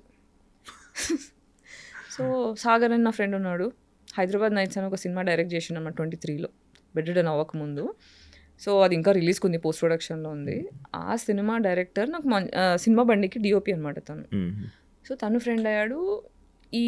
నేను పడిపోయిన టైంలో నాకు క్రౌడ్ ఫండ్ క్యాంపెయిన్ రేజ్ చేయడము, నాకు రెగ్యులర్గా కొంత గొప్ప డబ్బులు. ఇప్పుడు నాకు సాగర్ కూడా one of the friend that helps me consistently. అంటే నా దగ్గర నుంచి నన్ను బాధ పెట్టకుండా, నన్ను ఎక్స్ప్లాయిట్ చేయకుండా, నన్ను అబ్యూజ్ చేయకుండా, ట్రూ హార్ట్తోని, ప్యూర్ ఫ్రెండ్షిప్తోని నాకు హెల్ప్ చేస్తున్న 2-3 మనుషుల్లో సాగర్ కూడా. సో సాగర్ ఏమన్నాడంటే, నువ్వు టెన్షన్ పడక గాయత్రి, మనకి ఇది ప్రాబ్లం, దీని సొల్యూషన్ ఉండకుండా ఉండదు, will do something, will start. నేను ప్రొడ్యూస్ చేస్తాను, యూట్యూబ్ ఛానల్కి నేను సపోర్ట్ చేస్తాను. కానీ బాల్కనీ చిత్రాలు అని తన ప్రొడక్షన్ హౌస్ ఉంది. సో తను కూర్చొని నువ్వు ఏం చేస్తావు, నువ్వు యూట్యూబ్ కంటెంట్ చేసుకుంటూ వెళ్ళు, తను పోస్ట్ ప్రొడక్షన్ నేను చూసుకుంటా, రిలీజ్ నేను చూసుకుంటా, ఫైనాన్స్ ఎట్లా చేద్దాం. ఇప్పుడు నాకు రాదు పని, నువ్వు కొత్త, నేను కొత్త, నేను ఫిల్మ్ మేకర్ని, నాకు యూట్యూబ్తో సంబంధం లేదు, but will try doing something అని చెప్పి అలా స్టార్ట్ చేసాం. అంటే ఇప్పుడు యూట్యూబ్ ఎందుకు ఉంది అంటే, నా వాయిస్ ఇప్పుడు ఒక యాక్ట్రెస్ అన్న తర్వాత, ఒక పబ్లిక్ పర్సన్ అన్న తర్వాత, you should be alive in the media. So that is one reason. ప్రతిసారి వేరే యూట్యూబ్ ఛానల్స్కి వెళ్తే రాంగ్ టైటిల్స్ వేసి నా పేరంతా ఖరాబ్ చేసారు. నేను ఎంపవర్ చేద్దామని వస్తే నన్ను డిస్పవర్ చేసేసారు. సో వేరేళ్ళ దగ్గరికి వెళ్ళి నా పేరు పాడు చేసుకోవడం ఎందుకు, నా వాయిస్ నా ఫస్ట్ హ్యాండ్ వాయిసే వెళ్ళాలి, వేరేళ్ళ కంట్రోల్లోకి వెళ్ళకూడదు, నా ఇమేజ్ నా కంట్రోల్లో ఉండాలనే ఉద్దేశంతో నా యూట్యూబ్ ఛానల్ స్టార్ట్ చేసుకున్నా. దీనివల్ల ఇప్పుడు ఏంటి, ఇప్పుడు డెమో షూట్ ప్లాన్ చేస్తున్నా, సినిమా స్టోరీ ఒకటి పెట్టుకొని. మళ్ళీ సాగరే నా డెమో షూట్కి కూడా డబ్బులు పెడుతున్నాడు. సో ఇప్పుడు యాక్చువల్గా మొన్న షూట్ చేయాల్సింది, హీరో కోసం వెతుకుతున్నా. మీ డైరెక్షన్కి మీకు మంచి అవార్డ్స్ వచ్చాయని విన్నా. మీకు ఆ టాలెంట్ కూడా ఉంది కదా? ఉంది, టాలెంట్ ఒకటి సరిపోతుందా? చాలా మందికి తెలుసు లేదు కదా మీ డైరెక్షన్, మీ అవార్డ్స్కి, మీ అవార్డ్స్ గురించి. చిన్న చేసా, సినిమాలు చేయలేదు కదా, సినిమా చేస్తే ఆ చిన్న వాటికి అన్ని వచ్చాయంటే పెద్ద చేస్తే ఎలా వస్తుందో. మీ థాట్ ప్రాసెస్కి, మీకు దానికి అంటే ఎలాంటి హీరో కావాలి? ఇది ఒక లవ్ స్టోరీ చేస్తున్నా. ఈ లవ్ స్టోరీలో 40-year-old ఫీమేల్, 30-year-old మేల్. నేను పనికిరానా? నాకు కరెక్ట్ అదే మాట్లాడదామని అనుకుంటున్నారు లోపల. అంటే ఫస్ట్ టైం కదా మనం కలవడము. కింద రాగానే శివ ఏజెంట్ ఉంటుంది, శివని అడుగుదామా, 29-30 దగ్గరలో ఉన్నా, సరిపోయా శివ కరెక్ట్. సో ఈ సినిమా మొత్తం లవ్ రొమాన్స్. ఓకే, నీకు ఓకేనా? నాకు ఓకే. సరే అయితే అయిపోయినాక మాట్లాడు. రెమ్యునరేషన్ ఇవ్వలేను, పేద డైరెక్టర్, నాకు రెమ్యునరేషన్ తో అవసరం లేదు. కంటెంట్ సరే డెమో వరకు అయితే, డెమో షూట్ వరకు అయితే చూద్దాం. తర్వాత ఎప్పుడు జాబ్ చేయాలని అనిపించలేదా మీకు? అనిపించే అన్ని తిరిగా. నేను ఏం జాబ్ చేయగలుగుతానో దాన్ని బట్టి అన్ని ప్లేసెస్లో తిరిగా. చూడాలి, ఇంకా I'm trying to figure out. ఇప్పటికీ మీకు చెప్తే మరి 3 నెలలు అవుతుంది నేను రూమ్ రెంట్ కట్టుకొని. కాకపోతే మా ఓనర్ ఏంటంటే, నేను 10 ఏళ్ళ నుంచి సేమ్ ఓనర్స్ అనమాట. సో వాళ్ళ ఫస్ట్ నేను 2 bedroom 2 BHKలో ఉండేదాన్ని. మళ్ళీ ఇప్పుడు నాకు పెంట్ హౌస్ కావాలి అని మొండికి చేస్తే, మా షిజుగాడు ఉన్నాడు, సన్లైట్ లేదు, నాకు విటమిన్ డి డెఫిషియన్సీ ఉంది, సన్లైట్ కావాలి అని చెప్పి పెంట్ హౌస్ అంటే మా అందే ఉంది ఇంకోటి చూడని, మళ్ళీ అక్కడ 4 years ఉన్నా, మళ్ళీ ఇక్కడ ఆల్మోస్ట్ 11 years నుంచి సేమ్ ఓనర్స్ అనమాట. సో వాళ్ళు ఏంటంటే నా మీద అభిమానం ఏంటంటే, ఒక్కతే కష్టపడుతుంది, ఒక్కతే మళ్ళీ అలర్ చేయను, మళ్ళీ కాలనీలో ఏమైనా లొల్లులు అయితే నేను వెళ్ళి చూస్తుంటా. సో అట్లా కోవిడ్ టైంలో కూడా చాలామంది సఫర్ అవుతూ కన్స్ట్రక్షన్స్ అవుతుంటే వాళ్ళందరికీ ఒక 300 ఫ్యామిలీస్కి ఫుడ్ సప్లై చేసిన, NGOస్తో టైఅప్ చేసి, టీవీ ఛానల్స్లో లైవ్ ఇచ్చి, నా ఫేస్బుక్లో ఇన్స్టాగ్రామ్లో లైవ్లు ఇచ్చి, అలా అయినా NGOస్తోని వేరే కంట్రీస్ నుంచి డబ్బులు పంపించి అలా చాలామందికి సెట్ చేశాను అనమాట. సో కాలనీలో అందరూ బేసిక్గా నన్ను గుర్తుపట్టి నాకు రెస్పెక్ట్ ఇస్తారు. Not just because I'm an actress, because there is అట్లా. మంచితనం. సో అట్లా మంచితనం కొద్దీ సరే వెయిట్ చేస్తాలే గాయత్రి అయినప్పుడు చేద్దు కానీ అలా మా ఓనర్స్ కూడా కొంచెం అబ్బా, నాకు వింటుంటే అదలా ఉంది. అంతే. అంటే ఒకప్పుడు బాధపడేదాన్ని, నాకు ఎందుకు ఇలా జరుగుతుంది, ఐ డోంట్ డిజర్వ్ దిస్, నేను మంచి మనసున్న మనిషిని, నాకు ఇలా చేయకూడదు, సొసైటీ మంచోళ్ళతో మంచిగా ఉండాలి అని. కానీ వీఆర్ ఆల్ జస్ట్ ఒక గేమ్ నడుస్తుంది ప్రపంచంలో, అందరు గేమ్లు ఆడుతున్నారు. ఈ గేమ్లో మనం జస్ట్ ఒక పాత్ర, దాన్ని ఎందుకు అంత సీరియస్ తీసుకుంటున్నా అనిపించింది. ఓకే, ఒక ప్రాబ్లం వస్తే సొల్యూషన్ ఉంటుంది, సొల్యూషన్ కోసం ప్రయత్నిద్దాం. ఫస్ట్ నేను బాధపడడం మానేసా, ఇమోషనల్ అవ్వడం మానేసా. ఇమోషనల్ ఎవరికి అవుతా అంటే నా వాల్యూ తెలిసిన వాళ్ళ కోసం మాత్రమే ఇమోషన్, నా వాల్యూ తెలియని వాళ్ళకి ఇమోషన్ తీసేసి లాజిక్స్ పెట్టడం స్టార్ట్ చేసా. మరి ఆ ఎమోషనల్ పోస్ట్ ఎందుకు పెట్టావు ఒక 3 days బ్యాక్? నా గురించి ఆలోచించుకొని పెట్టాను. ఇప్పుడు నేను చెప్తా వినండి, మధ్యలో ఆ పోస్ట్ మీరు చదివారా కింద? నేను చదివే మీ బ్రేకప్ గురించి, మీ ఫీలింగ్ గురించి ఎక్స్ప్రెస్ చేసి కరెక్ట్గా అర్థం చేసుకోలేదు. నేను ఏం రాశానంటే, ఇప్పుడు క్యాజువల్ డేటింగ్ అనేది చాలా టాక్సిక్, ఇది చాలా కాంట్రవర్షియల్ అనిపిస్తుంది ఎవరికి, పాతకాలం మనుషులకి, కన్జర్వేటివ్ పీపుల్కి చాలా కాంట్రవర్షియల్ అనిపిస్తుంది. But this is truth. ఇది ఓన్లీ యంగర్ పీపుల్కి, ఎవరైతే ట్రామాలో కొట్టుకుంటున్నారో వాళ్ళకి మాత్రమే జవాబులు ఇచ్చే పోస్ట్ ఇది. అంటే నాకు లాస్ట్ ఇయర్ నుంచి రెవల్యూషన్స్ వస్తున్నాయి అనమాట. రెవల్యూషన్స్ అంటే స్పిరిచువల్ కనెక్షన్ స్టార్ట్ అయిన దగ్గర నుంచి, చిన్నప్పటి నుంచి నాకు జరగని జస్టిస్లకి, క్వశ్చన్స్కి అన్నిటికీ ఒక్కొక్కటి ఆన్సర్స్ దొరుకుతున్నాయి.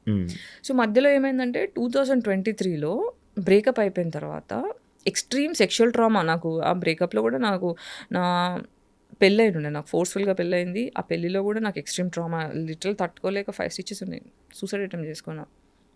అంటే the kind of things I went through, నేను ఎలా బ్రతుకున్నానో నాకు తెలీదు, నేను హోస్ట్లో ఎలా ఉన్నానో నాకు తెలీదు, నేను సైకో కానీ, పిచ్చిదాన్ని కానీ, చచ్చిపోవడం కానీ, మూడిట్లో ఎందుకు జరగలేదో నాకు తెలియదు. ఫోర్స్ఫుల్ పెళ్ళి ఏంటి అంటే మా పేరెంట్స్ డివోర్స్ అయిపోయింది, ఇంట్లో నలుగురు ఏమనుకుంటారు అని చెప్పి తొందరగా పెళ్లి చేసేసేయాలని ఫోర్స్ఫుల్గా. మా అమ్మ అయితే పాయిజన్ బాటిల్ పెట్టుకొని నువ్వు చేసుకోకపోతే నేను చచ్చిపోతాను కూర్చొని.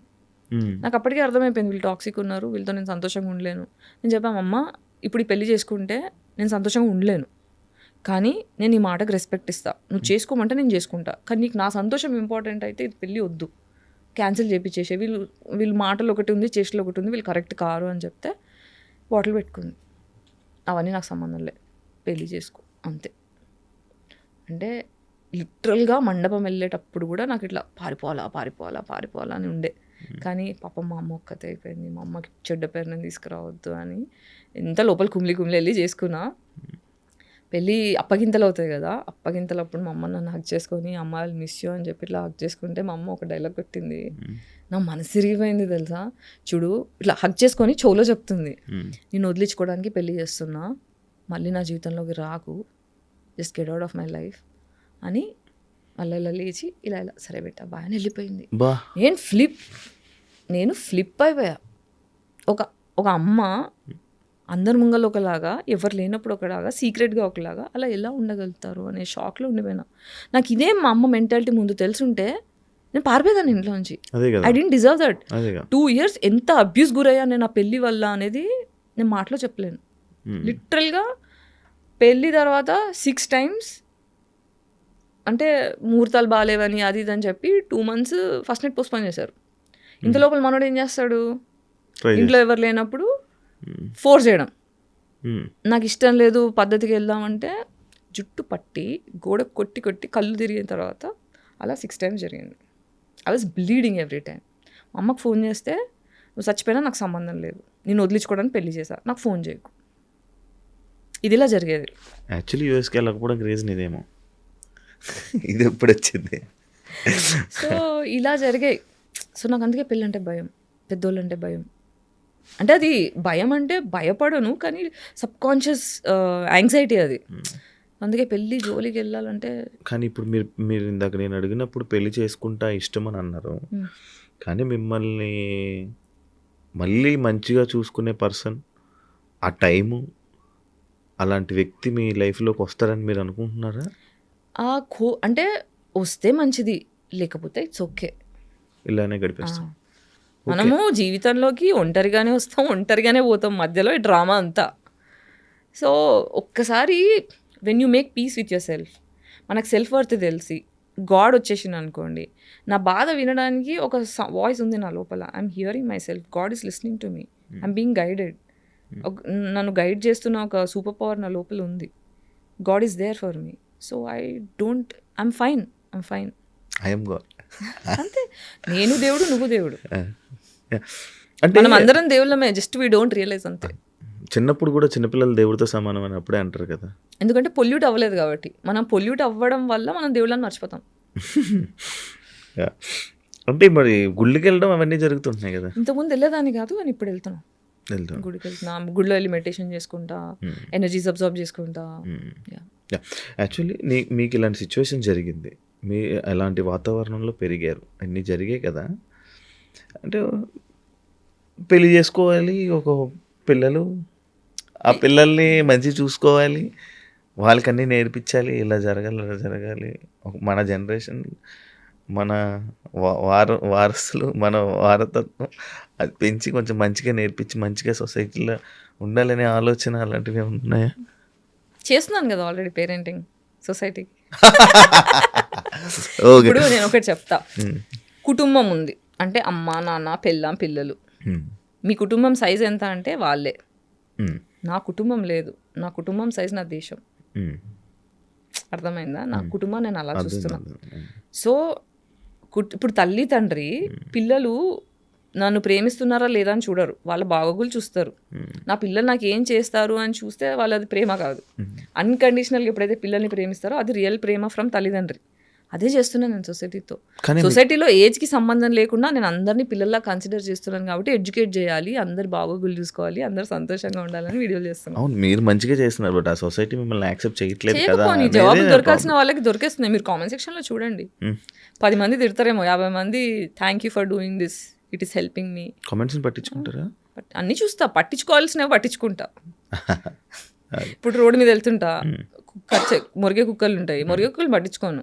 ఏదైనా కుక్క క్యూట్గా వచ్చి నాతో ఆడుకుంది అనుకో, వెళ్ళి ఆడుకుంటా, నేను కుక్క పిల్లని అయిపోతా. యాక్చువల్లీ నాకు ఇంకొక డౌట్ ఉండే, మీ గురించి తెలుసుకున్నప్పుడు నాకు ఇంకోటి వచ్చింది. మీకు మ్యూజిక్ అంటే బాగా ఇష్టం అని, ఆ మ్యూజిక్కి సంబంధించిన ఒక పర్సన్తో రిలేషన్లో ఉండేవాళ్ళని. అవునా? అది ఎందుకు అయ్యింది? అది మీ ఇష్టంతోనే మీ దీంతోనే వెళ్ళారు కదా, మరి అది ఎందుకు బ్రేకప్ అయ్యింది? అది అయితే దీన్ని చాలా టాక్సిక్ ఉండేది. బానే కనుక్కున్నానా? దీన్ని కార్మిక్ రిలేషన్షిప్ అని చెప్తా. ఎప్పుడైతే ఒక సోల్ ఎక్స్ట్రీమ్ ట్రామా నుంచి వచ్చి ప్రేమ అనే డెఫినేషన్ అర్థం కాక కొట్టుకుంటుంటాం చూడండి. ఈ కార్మిక్ రిలేషన్షిప్ ఏంటంటే కథార్సిస్ అనేది ఒక ఫినామినా ఉంటుంది మనకి.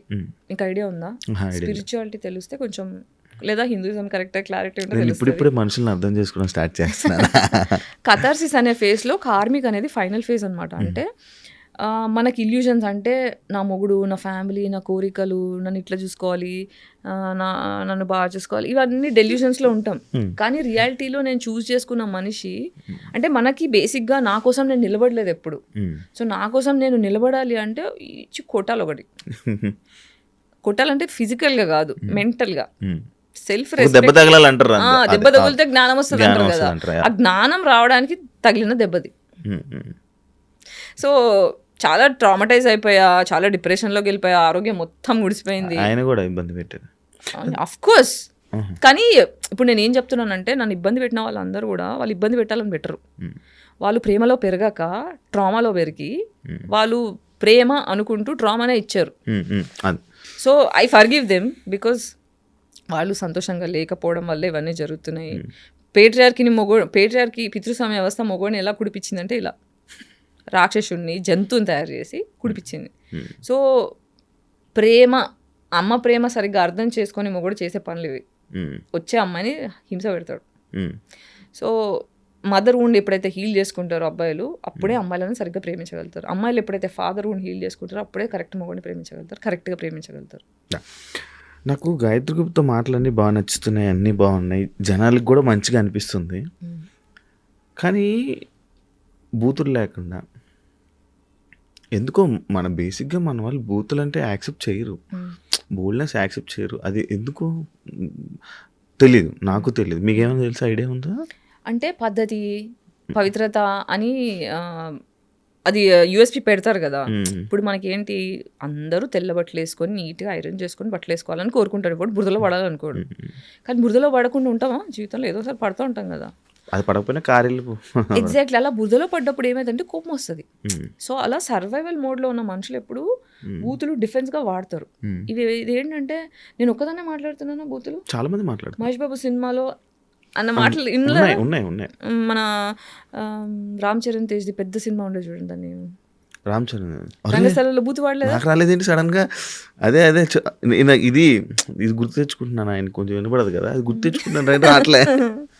అందులో బూతులు మాట్లాడారు. బూతులు అనేది అందరూ మాట్లాడతారు. ఇక్కడ ఏంటంటే ఆడపిల్లని కాబట్టి నన్ను సపోర్ట్ చేసేవాళ్ళు లేరు కాబట్టి, దెప్పడం ఈజీ కాబట్టి, తొక్కాలి కాబట్టి, నా వాయిస్ లేవకూడదు కాబట్టి అంటే బేసిక్ అబ్బాయిలను కూడా తిడతారు. అసలు బూతులు అనేది డిఫెన్స్ అండి. బేసిక్ దాని మీద కూడా ఒక యూట్యూబ్ వీడియో చేశాను. అదే అది లేకుండా ఇంకొకటి సైకలాజికల్ గా ఈ మధ్యనే అంటే రీసెర్చ్ లో కనుక్కున్నది ఏంటంటే, బూతులు మాట్లాడిన ప్రతిసారి డోపమిన్ రిలీజ్. నేను విన్నా, అది రీసెంట్ గా విన్నాను. అది కూడా ఆయన చెప్పాడు. ఇప్పుడు ఏంటంటే నిన్ను గట్టి గిల్లేస్తా. ఇది ఏంటి, సీక్రెట్ గా గిల్లుతా, ఇది ఎవరికి కనిపించదు. నువ్వు అప్పుడు బూతు మాట్లాడతావు. బూతు మాట్లాడితే అది రికార్డ్ చేస్తావు. ఈ గిల్లదు ఎవరికి కనిపించట్లే, బూతు మాట్లాడితే కనిపిస్తుంది. మనుషులు బూతు మాట్లాడదంటే గిల్లద్దు. సొసైటీ గిల్లుతుంది, హరాస్ చేస్తుంది. అంటే మెటఫార్గా చెప్తున్నా, సొసైటీ ఈజ్ నాట్ లెట్టింగ్ మీ. అమ్మాయిలని అబ్బాయిలని ఎవరైతే బూతులు మాట్లాడుతున్నారో వాళ్ళు జీవితంలో సంతోషంగా లేరు, వాళ్ళకి రెస్పెక్ట్ దొరకట్లేదు. సో అది డిఫెన్స్లో వచ్చే మాటలు. వాళ్ళని తప్పు అని చెప్పే కంటే వాళ్ళు ఎందుకు అలా చేస్తున్నారో మనం ఇప్పుడు ఒక చెట్టు సరిగ్గా పెరగట్లేదు అనుకో గార్డెన్లో, మనం సాయిల్ని కరెక్ట్ చేస్తాం కానీ చెట్టు ఎందుకు పెరగట్లేదు అనం కదా. సొసైటీ బాగుపడాలి ఫస్ట్. ఫైనల్గా ఏం కోరుకుంటున్నారు జనాల నుంచి? సంతోషంగా ఉండాలి అందరూ, ఎవరిని ఏమైనా హర్ట్ చేసుకోవద్దు, సెల్ఫ్ వర్త్ తెలుసుకోవాలి అందరూ. ఫస్ట్ నాకు నేను ఇంపార్టెంట్, నా సెల్ఫ్ వర్త్, నేను వాల్యుబుల్ అని అర్థమైతే అంత సొసైటీ సెట్ అయిపోతుంది. దానికోసం నా వంతు ఏమంటారు ఉడత సహాయం నా యూట్యూబ్ వీడియోల ద్వారా చేస్తున్నాను. మళ్ళీ నాకు డౌట్, ఇప్పుడు మీకు ఫైనాన్షియల్ సపోర్ట్ కావాలంటే మీరు ఏం చేస్తారు? ఏమో నాకు అర్థం కావట్లేదు. సినిమా చేస్తాను, ఇప్పుడు క్రౌడ్ ఫండింగ్ చేస్తాను. సినిమా డెమో షూట్ చేసిన తర్వాత ఫిలిం బజార్ అని ఒక ప్లేస్ ఉంది గోవాలో. అక్కడ మొత్తం డిఫరెంట్ ప్రొడక్షన్ హౌసెస్ వస్తాయి, వేరే కంట్రీస్ నుంచి ప్రొడ్యూసర్స్ వస్తారు. అక్కడ వాళ్ళకి నచ్చితే ఇక్కడ ఇంత కష్టపడాల్సిన అవసరం లేదు. అక్కడ పెద్ద డోర్ ఓపెన్ అయింది నాకు. అది కూడా సాగరే తీసుకెళ్ళాడు 2 years బ్యాక్. అక్కడ ఏంటంటే మన స్టోరీ డెమో ప్రజెంట్ చేసుకోవచ్చు. మన స్టోరీ నచ్చింది అనుకోండి, అక్కడదక్కడ ప్రొడ్యూసర్లు డబ్బులు పెట్టేస్తారు. అదొక ఆప్షన్ ఉంది. ఇంకా మా చిన్న చెల్లి అక్టోబర్లో కొన్ని డబ్బులు సేవ్ చేస్తుంది నా కోసం. సో కొంచెం బిజినెస్ స్టార్ట్ చేయడానికి చిన్న party income source business start చేయడం కోసం ఐడియాస్ అన్ని క్యూరేట్ చేస్తున్నా. ఫుడ్ బిజినెస్ స్టార్ట్ చేద్దామని. అది ఇన్ని ఉన్నాయి. మీ పాత యాంకర్ జాబ్ ఎందుకు రావాలనుకోలే? యాంకర్ జాబ్ కోసం నా కొంచెం హెల్త్ బాగా YouTube channels, TV channels, news channels, YouTube channel అన్నీ తిరిగా. చెప్పా కదా, nobody wants to work with me. తిరిగా. అందుకే ఇప్పుడు యూట్యూబ్లో నేను ఏం చేస్తున్నా, యాంకరింగే చేసుకుంటున్నా సొంతగా. ఏమీ యాక్సెప్ట్ చేయలేదని చెప్పి. Thank you so much. నాకు మంచి పాడ్కాస్ట్ ఇచ్చి నాకు కొన్ని చాలా తెలియని విషయాలను చాలా తెలిసేలా చేసినందుకు. అండ్ నేను ఇంకో చాలా మిస్ అయ్యానని అనిపిస్తుంది. తప్పకుండా నేను మళ్ళీ ఇంకొకసారి మీతో ఇంకో పాడ్కాస్ట్ పెట్టాలని నేను కోరుకుంటున్నాను. అండ్ అదే కాకుండా మీరు మీ లైఫ్లో మంచి సక్సెస్ అవ్వాలని, అంటే మీ మాటలు విన్నప్పుడు మంచిగా ఉన్నారు కదా, మంచి జరగాలి అది కోరుకుంటూ, మీ కష్టాలన్నీ తీరిపోవాలని, మంచి ఆఫర్స్లో ఇంకా సక్సెస్ అవ్వాలని, ఇంకా పైకి వెళ్ళాలని మనస్ఫూర్తిగా కోరుకుంటున్నాను. Wish you all the best. Thank you so much. అందరూ హ్యాపీగా ఉండాలి. సర్వే జన సుఖినో భవంతు. ఇదైతే నేను ఇలా ఈ మాట ఎక్కువ అనడం స్టార్ట్ చేశా. I'm manifesting peace for everybody in our country.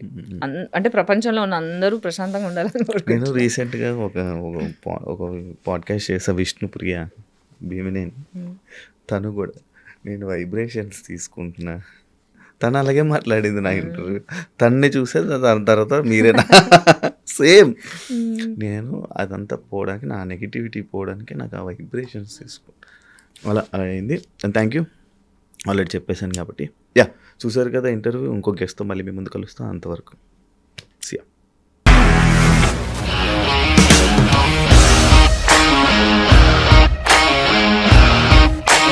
ఇండస్ట్రీలో కమిట్మెంట్ ఇష్యూస్ వస్తే నీకు కూడా వచ్చినట్టు? మార్నింగ్ తీసుకెళ్ళానంటే కొట్టి పడేస్తాడు.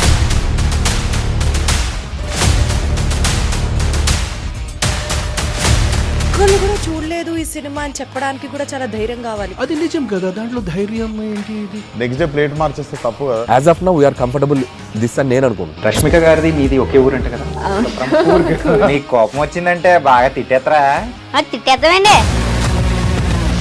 నిజంగా గేమ్ ని ఎలా చేంజ్ చేయగలిగారు? ఏపీఎస్ఎఫ్సి వాళ్ళకి 6 నెలల్లో నేను 6 లక్షలు కట్టా. బిజినెస్ చేయాలనుకుంటే it is as difficult as riding a tiger.